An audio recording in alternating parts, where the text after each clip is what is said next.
بابا خان محمود صاحب، لوگ رسم و رواج کے رسموں کے پابند ہیں، یہ رسومی ہیں، ان کا کوئی مذہب نہیں، یہ کچھ رسمیں ہیں جو رائج ہیں ہمیں، مرنے پر یہ کرنا ہے، پڑھنے پر یہ کرنا ہے، یہ رسومی ہے، کوئی مذہب نہیں ہے۔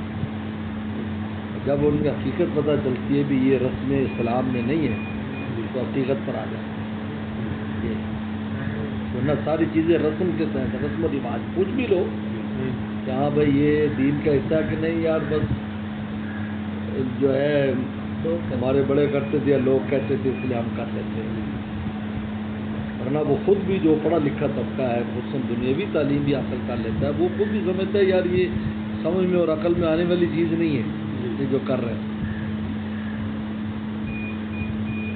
میں نے ایک جگہ پر ایک ساتھی تھا، وہ اسی طرح بہت زیادہ رسموں کا قائل تھا، بلکہ کہتا تھا میں ان کا میں مولوی بھی ہوں، تو مجمع تھا، تو میں نے اس میں یہ سوال کیا کہ بھائی حدیث شریف میں آتا ہے کہ جو مرنے والا ہے اس کی مثال ڈوبتے شخص کی طرح ہے، پانی میں ڈوب رہا ہو، تو ڈوبتے شخص کو سخت سہارے کی ضرورت ہوتی ہے کہ مجھے یار کوئی تھوڑا سہارا لگا دے، تنکے کا سہارا، ڈوبتے کو تنکے کا سہارا۔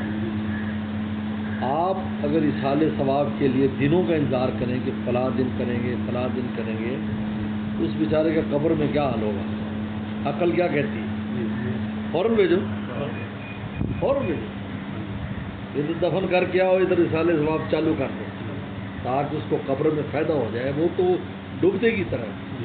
مشکات کی حدیث ہے، ہم نے فرمایا کہ کل غریق المیت کل غریق، مرنے والا ایسے جیسے پانی میں غرق ہو رہا، تو اس کو بچانے کی ضرورت ہے۔ آپ کہتے نہیں جی فلاں دن کریں گے، فلاں دن کریں گے، یہ سب رسم ہے۔ شریعت مطہرہ کا تو یہ مزاج ہے کہ آپ فوراً کرو جو کرنا ہے، اس کو فوری نقد پیدا ہو۔ پیغمبر صلی اللہ علیہ وسلم بس عورت لڑکی آئی، انہوں نے کہا کہ تیری ماں فوت ہوئی ہے تو میں اس کو صدقہ کروں، فائدہ پہنچے گا۔ آپ نے یہ نہیں کہا کہ فلاں دن کرنا، پر میں ان کا بس میں نے میرا باغ تھا جو براز ملا، میں نے آپ کو دے دیا، آپ وقف کر دیا اسلام کے لیے۔ آج وہ مسجد نبی کا حصہ ہے، نہ حضور صلی اللہ علیہ وسلم نے پوچھا ابھی فلاں دن کرنا، فوراً کر، اس نے اسی مجلس میں، یہ بھی نہیں کہ گھر گئی، بہت بہترین باغ، اس وقت کا سب سے قیمتی باغ تھا جو مدینہ شریف کے بالکل متصل تھا، آج وہ مسجد نبی کا حصہ ہے، جہاں میں اور آپ نمازیں پڑھتے ہیں، 50,000 کا ثواب لیتے ہیں، اپنے بالکل تاخیر نہیں پڑھنا۔ یہ رسوم ہے، رسم و رواج ہے جو رائج ہے، یہی بدعت بنتا ہے جب اس کو شریعت بناتے ہو، رسم کو شریعت بناؤ گے تو بدعت بن جائے۔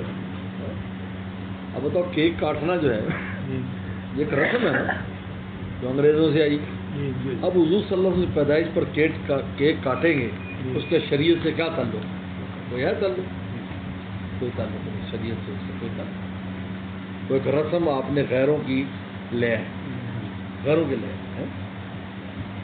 پھول چڑھانا، اب پھول چڑھانا یہ بھی غیروں کی رسم ہے، کیونکہ تمام یہود و نصارہ، جہاں آپ کو کئی پھول نظر آئے نا وہاں رستے میں، یا تو وہ قبر ہوگی یا وہاں پر وہ بندہ مرا ہوگا، ان کا یہ بھی کہ جو جہاں مرے وہاں بھی پھول رکھتے ہیں، اب پھول چڑھائے۔ حضور صلی اللہ علیہ وسلم ثابت ہے، وہ ٹہنی ثابت ہے کہ آپ نے ایک شاخ جو ہے نا اس کی کھجور کی رکھ دیا، فرمایا جب تک یہ خوش نہیں ہوگی اس سے عذاب اللہ مرتفع فرما دے گا، اس کو عذاب ہو رہا ہے، اور آپ نے فرمایا کہ اور یہ اس سے پتہ چلتا کہ عذاب کا جو تعلق ہے وہ اسی قبر سے، یہ اس سے ان لوگوں کی بھی نفی ہوتی جو کہتے ہیں کہ جی عذاب یہ مردہ تو ختم ہو گیا، اب عذاب کا تعلق روح کے ساتھ ہے، اگر روح کے ساتھ ہوتا رسول اللہ قبر پر کیوں رکھتے؟ قبر پر کیوں رکھتے؟ قبر پر رکھنا خود دلیل ہے کہ قبر میں عذاب ہو رہا ہے، یہی عذاب ہوتا ہے، اسی مٹی میں ہو رہا ہے، یہی ہو رہا ہے، اسی جسم کو، اس باڈی کو یہی ہو رہا ہے، اس لیے آپ نے فرمایا یمر علی قبرین، دو قبروں کے پاس سے گزرے، فرمایا ان کو عذاب ہو رہا ہے، ایک کو تو فرمایا عذاب اس لیے ہو رہا ہے پیشاب سے نہیں بچتا تھا، پاکی نہ پاکی خیال نہیں رکھتا تھا، اور دوسرا جو وہ نمام تھا چغل خوری کرتا تھا، اس لیے ان کو عذاب ہو رہا ہے. اور آپ نے ٹیلی رکھی، اسی قبر پر رکھی تھی، قبروں سے گزرے. وہ عالم ارواح تو نہیں تھی، وہ کہتی تھی بس مر گیا تب ختم ہے، تب روح کے ساتھ معاملہ ہے. ایسا نہیں ہے، یہی ہے. یہ شہید کو جو زندگی ہے وہ یہیں اسی جسم کے ساتھ ہے. اسی جسم اولیاء کرام کو، انبیاء السلام کو زندگی اسی جسم کے ساتھ ہے. یہی خبر ہے. برزخ میں تو ساری زندہ ہے، کافر کی روح بھی زندہ ہے. تو شہید کی روح زندہ ہونے کی پھر کیا خصوصیت ہوئی؟ تو یہ خصوصیت ہے کہ اس کا جسم بھی زندہ ہے اور روح بھی زندہ ہے. انبیاء السلام ہیں، ان کی جسم بھی زندہ ہے، روح بھی زندہ ہے. ورنہ کافر بھی زندہ ہے، روح تو مرتی نہیں. جسم فنا ہوتا ہے، روح تو نہیں مرتی. لیکن تو اس لیے تو یہ اب پھول ڈال رہے ہیں، یہ رسم ہے، لوگوں دوسرے قوموں سے لیے رسم. سالگرہ منا رہے ہیں، حضور صلی اللہ علیہ وسلم کی سالگرہ منائی جا رہی. یہ رسم ہے، دوسروں سے لیا نا، یہ بھی رسم ہے، شریعت کے حصہ تو نہیں ہے. ایک وقت تھا کہ 12 وفات کہا جاتا تھا، یعنی 12 ربیع الاول کو 12 وفات کہتے تھے. ایک وقت تھا. اب آہستہ آہستہ پرانے سے پوچھ لو، 12 وفات. عید کا تو لفظ ہی نہیں تھا. اب رسم بن گئی، کیک کاٹے جا رہے ہیں، بتیاں لگائی جا رہی ہیں. سالگرہ کے جو بھی لوازمات ہیں جو غیر کرتے تھے، انگریز کرتے ہیں، وہی حضور صلی اللہ علیہ وسلم کس پر ہو رہا ہے. اتنے من کا کیک، اتنے من کا کیک اس شخصیت کاٹا جا رہا ہے جو پیڑ پہ پتھر باندھتی تھی. کیک اس شخصیت کاٹا جا رہا ہے جس کے گھر میں 2-2 مہینے تک چولہا نہیں جلتا تھا. لوگ قرض مانگ کر یہ رسمیں پوری کرتے ہیں. اس لیے ان کو رسومی کہتے ہیں. یہ کوئی مذہب نہیں ہے. جو رسم و رواج پر چل رہا ہے یہ کوئی مذہب نہیں ہے. اس کو کہتے ہیں رسومی.